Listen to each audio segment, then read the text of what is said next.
Ngayon, pag-aralan natin ang salita ng Diyos sa ilalim ng paksang, ang Sabat ng Bagong Tipan. Sa paksang ito, maglaan tayo ng oras para unawain muli na ang mga kautusan, batas at ang tipan na ibinigay sa atin ng Diyos ay tunay na mahalaga.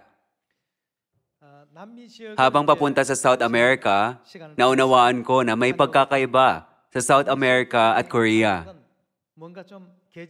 Magkaiba ang panahon at magkaiba ang halaga o pagpapahalaga sa mga bagay. Ilang mga bagay na pinapahalagaan sa South America, sa Korea naman ay hindi. Ilang mga bilihin na pinapahalagaan sa Korea ay karaniwan lang doon. Kabilang dito, ang asukal ay kakaunti at napakahalaga sa Bolivia. Sa Korea, ang mangga, na isang tropical na prutas, ay napakamahal. Sa bansang iyon, ang may kamahalang prutas ay nahuhulog lang sa kalsada at nilalampasan ng mga tao na parang di nila nakita. Ang kakaunti at mahalaga sa Korea ay minamaliit sa South America. Ang minamaliit sa South America ay tinuturing na mahalaga at importante sa Korea. Napakaraming tulad ng ganitong kaso sa maliit na mundong ito. Pag inisip natin ang Sabat, pareho rin. Kahit na ang Sabat ay tinuturing na walang kabuluhan sa mundo, paano pinahahalagahan ng mga anghel ito sa kaharian ng langit? Sa 1 Peter chapter 1, bigyang pansin natin ang mga bagay na tinuturing na mas mahalaga sa langit. Tumingin tayo sa 1 Peter chapter 1, verse 7. Upang ang kadalisayan ng inyong pananampalataya na mas mahalaga kaysa gintong nasisira, bagamat ito'y sinusubok sa pamamagitan ng apoy, ay mauwi sa kapurihan, kaluwalhatian at karangalan sa pagpapakita ni Jesucristo. Hindi ninyo siya nakita gayunman inyong sinasampalatayanan, at kayo nagagalak na may galak na hindi maipaliwanag at puspos ng kaluwalhatian, na inyong tinatanggap ang bunga ng inyong pananampalataya, ang kaligtasan ng inyong mga kaluluwa. Tungkol sa kaligtasang ito, nagsikap at nagsiyasat na mabuti ang mga propeta na nagpahayag tungkol sa biyayang darating sa inyo. Kanilang siniyasat kung anong pagkatao o kapanahunan na tinutukoy ng Espiritu ni Kristo na sumasa kanila, nang ipahayag ang mangyayaring pagdurusa ni Kristo at ang kaluwalhatiang susunod sa mga ito. Ipinahayag sa kanila na hindi sila naglilingkod sa kanilang sarili kundi sa inyo, sa mga bagay na ngayon ibinalita sa inyo sa pamamagitan ng mga nangaral sa inyo ng Ebanghelyo, sa pamamagitan ng Espiritu Santo na sinugo mula sa langit, na ang mga bagay na ito'y pinananabikang makita ng mga anghel.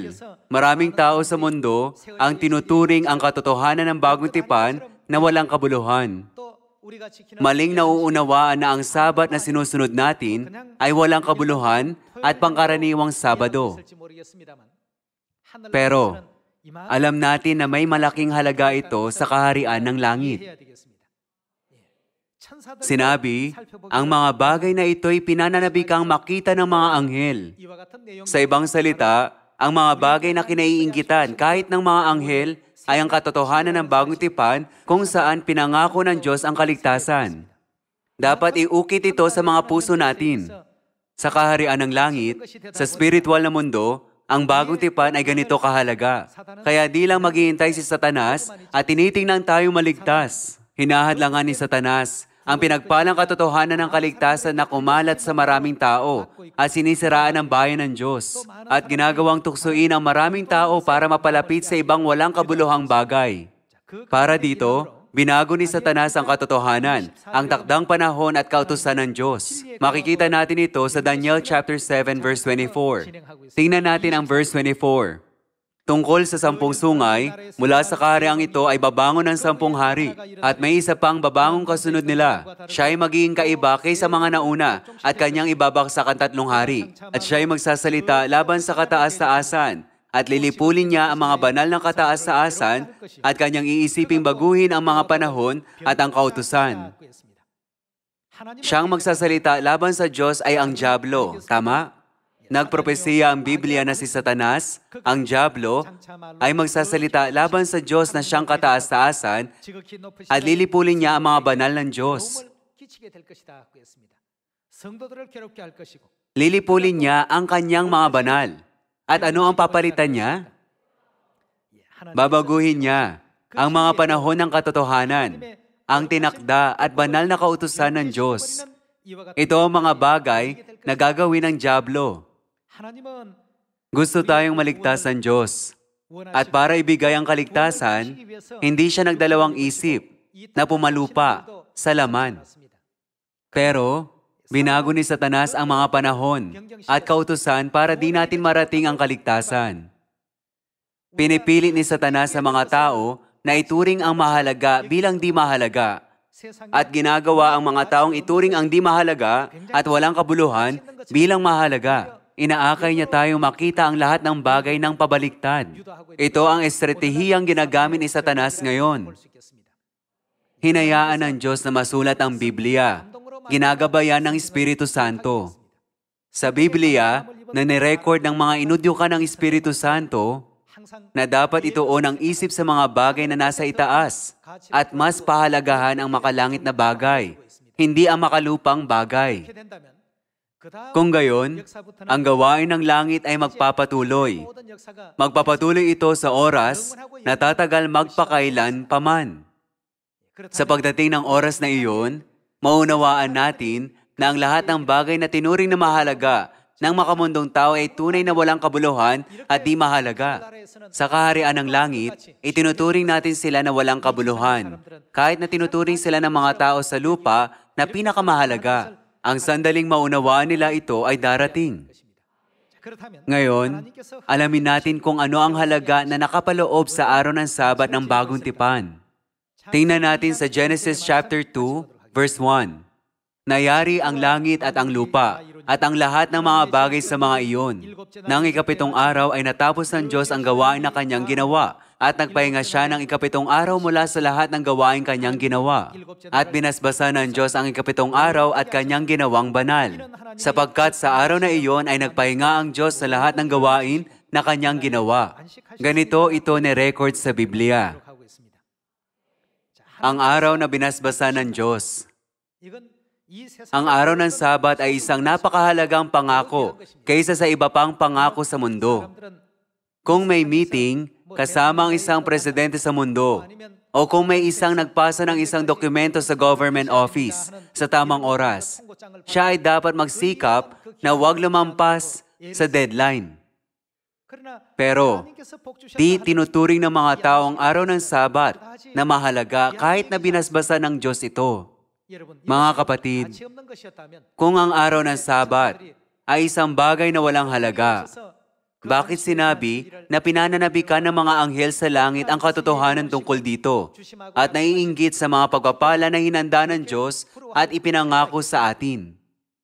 Siguradong ang araw ng Sabat ay napakahalagang araw para sa atin. Kaya sinabi ng Diyos, para matanggap ninyo ang walang hanggang pagpapala ng langit, laging alalahanin ang araw ng Sabat at huwag kalimutan. Hindi ba binigay ng Diyos ang mga salitang ito?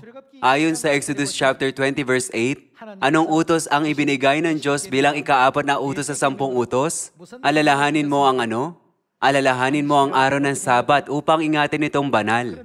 Paano kung di natin maalala na ito ay araw ng pagpapala? Iniisip, kahit na nagsabat ako, palagay ko ay di ako pinagpala. Mga kapatid, di kailanman magsisinungaling ang Diyos. Dapat matibay na maniwala sa pangako ng Diyos. Ang konsepto natin sa pagpapala at ang konsepto ng Diyos sa pagpapala ay malaki ang kaibahan. Pinangako niya sa atin ang pagpapala ng langit.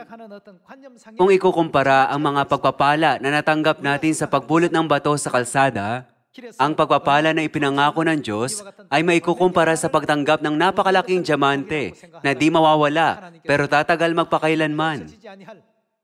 Ang konsepto ng pagpapala sa pagitan natin at ng Diyos ay malayo ang kaibahan.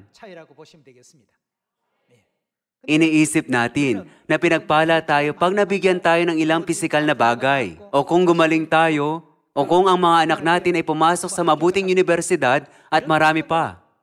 Pero, ano ang nirecord ni Solomon tungkol sa lahat ng mga bagay sa Ecclesiastes? Walang kabuluhan ng mga walang kabuluhan. Mawawala ito ng madali.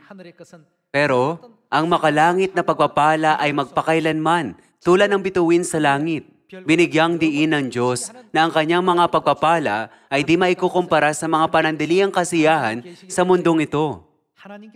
Para makapunta sa mundo ng pagpapala ng Diyos na hinanda, dapat alalahanin ang araw ng Sabat at ingatan itong banal. Nang bumisita ako nito lang sa South America, napansin ko ang termino para sa Sabat ay Sabado mismo. Ganito iyon sinulat sa Spanish Bible. Sa ibang salita, alalahanin mo ang Sabado upang ingatan itong banal. Ang salitang Sabat at ang salitang Sabado ay ginamit na may parehong kahulugan. Kaya tinandaan ko ang verse.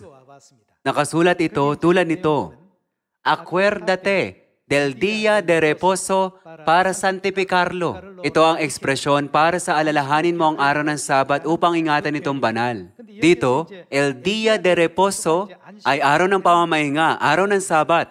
At sinasabi ng Spanish Bible na ang el día de reposo ay ang Sabado. Sabado ay Sabado sa Spanish. Sa kabila ng mga records sa Biblia na alalahanin ang Sabado upang ingatan itong banal. Lahat ng tao sa mundo ay naglilingkong pagsamba. Dahil dito, wala tayong magawa kundi maguluhan.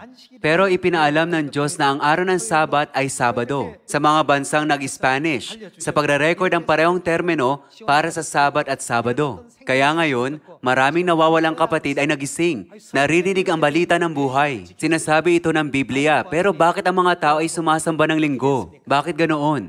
Dahil ang mga panahon at kautusan ay binago. Sino ang bumago sa kanila? Hindi ang Diyos, kundi si Satanas ang bumago. Sa katotohanan ito, ang mga tao ay nagugulat.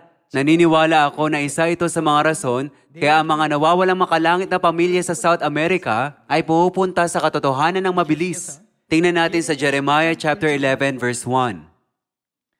Ang salitang dumating kay Jeremias mula sa Panginoon na nagsasabi, Pakinggan ninyo ang mga salita ng tipang ito at sabihin ninyo sa mamamayan ng Juda at mamamayan ng Jerusalem, sasabihin mo sa kanila, ganito ang sabi ng Panginoon ng Diyos ng Israel, tumpain ang taong hindi nakikinig sa mga salita ng tipang ito. Kung ang isang tao ay sinumpa, ibig bang sabihin ay maliligtas siya?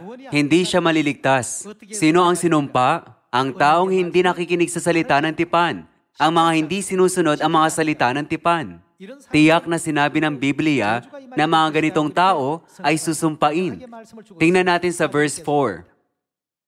Na aking inuutos sa inyong mga ninuno, ng araw na aking inilabas sila mula sa lupain ng Ehipto, mula sa hurnong bakal, na sinasabi, makinig kayo sa aking tinig, at gawin ninyo ang lahat ng inuutos ko sa inyo.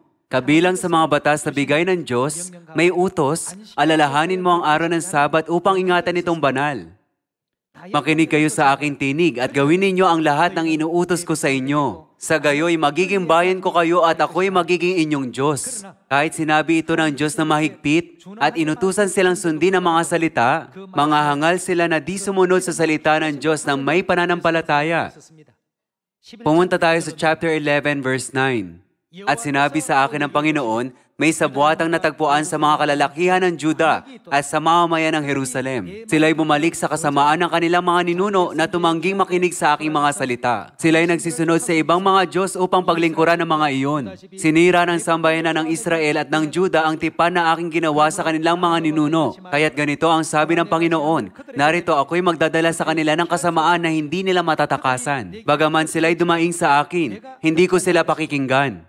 Kung magkagayoy, hahayo at dadaing ang mga lungsod ng Juda at ang mga naninirahan sa Jerusalem sa mga Diyos na kanilang pinaghandugan ng mga insenso. Ngunit hindi sila maililigtas sa panahon ng kanilang kagipitan. Pag sumunod ang mga tao sa ibang Diyos at naglingkod at nagsunog ng insenso sa mga ito, winawalang halaga ang banal na Sabat ng bagong tipan na pinagpala ng Diyos, may Diyos silang nasasamba.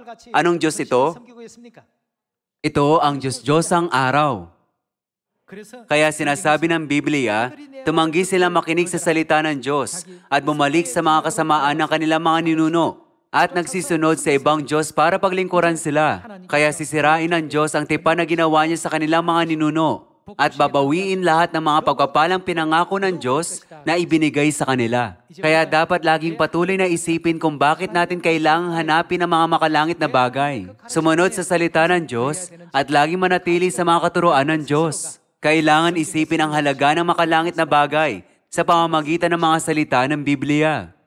Minsan, hangal nating iniisip na ang mundong nakikita ng mata lang ang tanging mundo. Pero ang mundo ng Diyos ay mas malaki, mas malawak, at mas maluwalhati. Ito ay kamangha-mangha. Ang kaharian ng Diyos na lagpas sa hangganan ng oras at kalawakan ay di masusukat ng paningin, pandinig, at pag-iisip ng tao. Ang kaharian ng langit ay di maikukumpara kahit sa pinakamahalagang bagay sa lupa. Ngayon, pag-isipan nating muli kung gaano kahalaga at kaimportante ang araw ng Sabat na ipinapangilin natin ngayon. Dahil ito ay napakahalaga, ang Diyos mismo ay pumalupa sa laman at nagbigay ng halimbawa ng pagsasabat. Tingnan natin sa Luke chapter 4, verse 16. Dumating siya sa Nazareth na kanyang nilakhan. Siya'y pumasok sa sinagoga ng araw ng Sabat, tulad ng kanyang kinaugalian, at tumindig siya upang bumasa. Ayon sa Spanish Bible, ang Sabat na pinangili ni Jesucristo sa panahon ng Bagong Tipan ay pinahayag rin bilang El Día de Reposo. At El Día de Reposo ay katumbas ng Sabado. Pag tinignan ang English Bible, dahil ang salitang Sabado ay wala sa Biblia, marami tayong tinitingnan na verses at naglalabas na maraming bagay para patunayan na ang araw ng Sabat ay Sabado. Pero, ang Spanish Biblia ay malinaw na nagpapakita na ang araw ng Sabat ay Sabado. Di na natin kailangan pang patunayan ito. Kaya mababasa sa Luke chapter 4 verse 16, Nang Sabado, pumasok si Jesus sa sinagoga tulad ng kanyang nakaugalian. Tingnan natin muli sa verse 16. Dumating siya sa Nazareth na kanyang nilakhan, siya'y pumasok sa sinagoga ng araw ng Sabat, tulad ng kanyang kinaugalian, at tumindig siya upang bumasa. At ibinigay sa kanya ang aklat ni Propeta Isaias, binuksan niya ang aklat, at natagpuan ang dako na kung saan ay nasusulat, ang Espiritu ng Panginoon ay nasa akin, sapagkat ako'y hinirang niya upang ipangaral ang mabuting balita sa mga dukha. Ako'y sinugo niya upang ipahayag ang paglaya sa mga bihag, at muling pagkakaroon ng paningin ng mga bulag, upang palayain ang mga naaapi, upang ipahayag ang taon ng biyaya mula sa Panginoon. Isinara niya ang aklat, isinauli ito sa tagapaglingkod at naupo, at ang mga mata ng lahat ng nasa sinagoga ay nakatutok sa kanya, para turuan tayong mga anak ng Diyos. Anong araw ang pinangili ng banal ng Diyos na lumikha ng langit at lupa bilang halimbawa? Sa araw ng Sabat. Anong araw ito? Ito ay Sabado. Ayon sa week system ngayon, ang araw ng Sabat ay Sabado.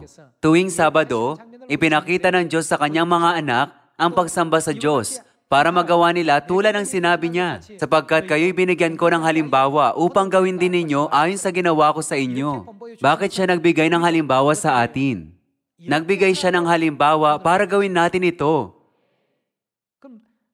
Kaya, ang pagsamba ng Sabado ay kalooban ng Diyos at ang tamang paraan para makatanggap ng pagpapala. Tama? Sa panahon ng Bagong Tipan, nagsabat si Jesus ng Sabado. At ang Biblia ay nagtuturo sa atin na ang pangingili ng Sabat tuwing Sabado ay ang Bagong Tipan. Tingnan natin ang Mark chapter 1 verse 1. Ang pasimula ng ano? Ang pasimula ng Ebanghelyo ni Jesucristo, ang anak ng Diyos. Paano natin ipapahayag ang Ebanghelyo sa ibang salita? Ito ang Bagong Tipan. Tingnan natin ang verse 9. Nang mga araw na iyon ay nanggaling si Jesucristo sa Nazareth ng Galilea at siya'y binautismohan ni Juan sa Jordan. Pagkaahon niya sa tubig, nakita niyang biglang nabuksan ang kalangitan at ang Espiritu na bumababa sa kanya na tulad sa isang kalapati. At may isang tinig na nagmula sa langit. Ikaw ang minamahal kong anak, sa iyo ako lubos na nalulugod. Anong ginawa ni Jesus matapos siyang mabautismohan? Nangaral siya ng Ebanghelyo.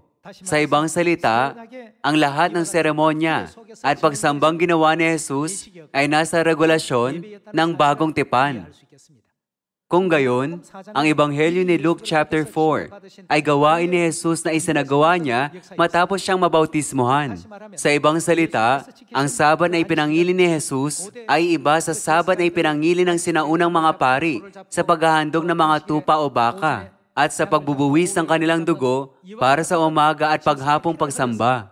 Ang Sabat na ipinangili ni Jesus ay pagsamba na isinagawa sa Espiritu at katotohanan sa pamamagitan ng pagdeklara ng salita ng Diyos. Ito ay lubusang kaiba sa sakripisyo ng lumang tipan. Kaya tinatawag ito na Sabat ng bagong tipan. Sa Luke chapter 4 verse 16, sa pangingili ng Sabat, kaninong kaugalian ito? Sinasabi ng Biblia na kaugalian ito ni Jesus mismo. Sa ibang salita, kaugalian ito ng Diyos. Di ba totoo na si Jesus ang Diyos na tagapaglikha na lumikha ng langit at lupa? Sinasabi sa Philippians chapter 2 na si Jesus ay nasa anyo ng Diyos. Si Jesus ay nasa anyong Diyos sa laman. Itinalaga ng Diyos ang Sabat bilang kanyang kaugalian at ipinakita na iyon ang bagong tipan. Ayon sa bagong tipan, Diyos mismo ang nagbigay ng halimbawa ng pangingili ng Sabat. Hindi niya ipinangili ang Sabat sa pamamagitan ng pagpapadanak ng dugo ng mga hayop gaya ng kordero o kambing. Pero ipinangilin iyon sa Espiritu at katotohanan, sa mga banal na salita ng buhay ng Diyos at binigyan ang lahat ng bansa ng pagpapala ng buhay. Ngayon, tingnan natin ang Hebrews chapter 8 at pag-aralan ng mas mabuti ang tungkol sa Sabat ng bagong tipan. Hebrews chapter 8 verse 7. Sapagkat kung ang unang tipang iyon ay walang kapintasan, hindi na sana kailangang humanap pa ng pangalawa. Ang unang tipan ay ang lumang tipan, at ang pangalawang tipan ay ang bagong tipan.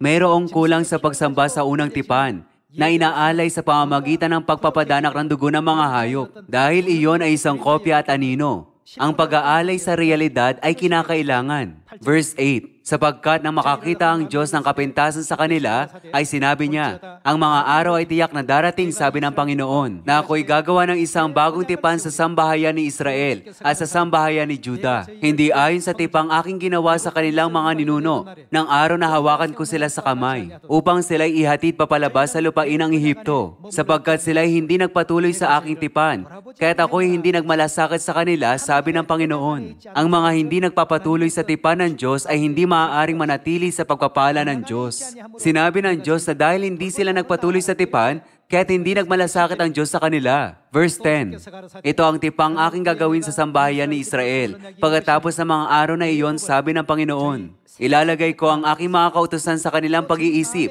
at isusulat ko ang mga iyon sa kanilang mga puso. Kapag ginawa niya iyon, ako'y magiging Diyos nila at sila'y magiging ano? Sila'y magiging bayan ko. Tinuturo ng Biblia sa atin na ang mga nagpapatuloy sa katotohanan ng bagong tipan ay ang tunay na bayan ng Diyos. At sila ay karapat-dapat tumawag sa Diyos. Ang Sabat ng bagong tipan na ipinangilin ni Jesus at ng kanyang mga alagad ay dapat na maipangilin hanggang sa ngayon. Ganun man, ang ating kaaway, ang dyablo ay nagsimulang magkalat ng ibang ebanghelyo. Iyon ay bulaang ebanghelyo sa lahat ng tao sa mundo, gaya ng naipropesiya sa Biblia. Lahat kayo, ang iisang pinaniniwalaan natin ay ang Diyos, hindi kung sino paman. Itinakda ng Diyos ang Sabado bilang ang Sabat at inuutos sa atin na alalahanin at panatilihin itong banal. Kahit nakatotohanan na ang Sabado ang malinaw na nakatala sa Biblia bilang Sabat, anong nangyari dito? Lahat ng bagay ay lubusang nabago. Ito ay katotohanan sa kasalukuyan. Sa mundo, marami pa ring mga kawawang kaluluwa ang nalilito, pag-alagala sa kabulaanan at kadiliman. Kahit pa ang Biblia ay malinaw na sinasabing ang Sabat ay Sabado, bakit di nila iyon nakikita? Iyon ay dahil nananatili pa rin sila saan? Iyon ay dahil nananatili pa rin sila sa kadiliman. Kahit pa nais nila makita iyon sa kadiliman, makikita ba nila iyon ng maayos? Hindi. Iyon ay posible kung ang liwanag ay nagniningning. Kaya, nang ang liwanag ng katotohanan ng buhay, ang liwanag ni Ina, ay nagsimulang magningning, nakikita nila iyon at nagigising. Sa pamamagitan ng propesiya, lumabas kayo sa Kanya, bayan ko. Sumisigaw ang Diyos sa kanila. Tumingin tayo sa Acts chapter 16 verse 13. At sa araw ng Sabat ay pumunta kami sa labas ng pintuan sa may tabi ng ilog na sa palagay namin ay may dakong panalanginan. At kami umupo at nakipag-usap sa mga babaeng nagtitipon doon. At nakinig sa amin ang isang babaeng ang pangalan ay Lydia na sumasamba sa Diyos. Siya ay mula sa lungsod ng Thyatira at isang mangangalakal ng mga telang kulay ube. Binuksan ng Panginoon ang kanyang puso upang makinig na mabuti sa mga bagay na sinasabi ni Pablo. Nakilala nila ang isang babaeng ang pangalan ay Lydia at nangaral ng ebanghelyo sa kanya. Siya ay nabautismohan agad-agad kasama ang mga miyembro ng kanyang sambahayan. Makikita natin ang gawa ng mga apostol sa Acts chapter 16. Pumunta tayo sa chapter 17 verse 2. At si Pablo ay pumasok ayon sa kanyang kaugalian at sa loob ng 3 Sabat ay nangatuwiran sa kanila mula sa mga kasulatan. Ano ang tiyak na ipinangili ni Apostol Paul? Ano man ang mangyari, lagi niyang ipinapangili ng Sabat bilang kanyang kaugalian. At si Pablo ay pumasok ayon sa kanyang kaugalian at sa loob ng 3 Sabat ay nangatuwiran sa kanila mula sa mga kasulatan na pinapaliwanag at pinatutunayan na kailangang magdusa ang Kristo at muling mabuhay mula sa mga patay. Sinasabing, itong si Jesus ang Kristo. Palagi siyang nagbibigay ng magiliw na mga sermon na nagpapatotoo na si Jesus ang Kristo sa loob ng 3 Sabat. Ang araw na ito ay ang araw na maging ang mga anghel ng langit ay pinananabik kang makita at lahat ng katuroan tungkol sa bagong tipan ay ang pinakakinaiinggitan ng mga anghel. Kung nalalaman natin ang kahalagaan ng Sabat, hindi tayo magpapasailalim sa anumang banta o sumuko sa kahit na ano para maipangilin ang Sabat na isang pinagpala, marangal at banal na araw. Kung mauunawaan natin ang kahalagahan ng Sabat, iisipin natin, ang Sabat na ito ay hindi mapapalitan kailanman. Hindi ako dapat pumalya sa pagkakataong ito na hindi na maibabalik pa. Gaya nito, kung tayo ay sapat sa karunungan, gigisingin natin ang ating mga kapamilya at kapitbahay at hayaan sila makibahagi sa banal na Sabat ng Diyos. Dapat nating ipaalam sa kanila na ang Sabat ay nagtataglay ng malaking halaga na kinaiinggitan maging ng mga anghel ng langit. Huwag ipagpalit ang Sabat sa kahit ano paman. Huwag ipagpalit ito sa anumang pangako ng mundo. Walang anuman sa mundo ang mas mahalaga kaysa sa Sabat. Nakikiusap ako sa inyo na mas magbigay ng kaluwalhatian kina Ama at Ina at mag-imbak ng malaki pang mga pagpapala sa langit bilang mga miyembro ng Zion sa pamamagitan ng pangingili ng Sabat ng mas banal. Dito nais kong tapusin ang sermon. Maraming salamat.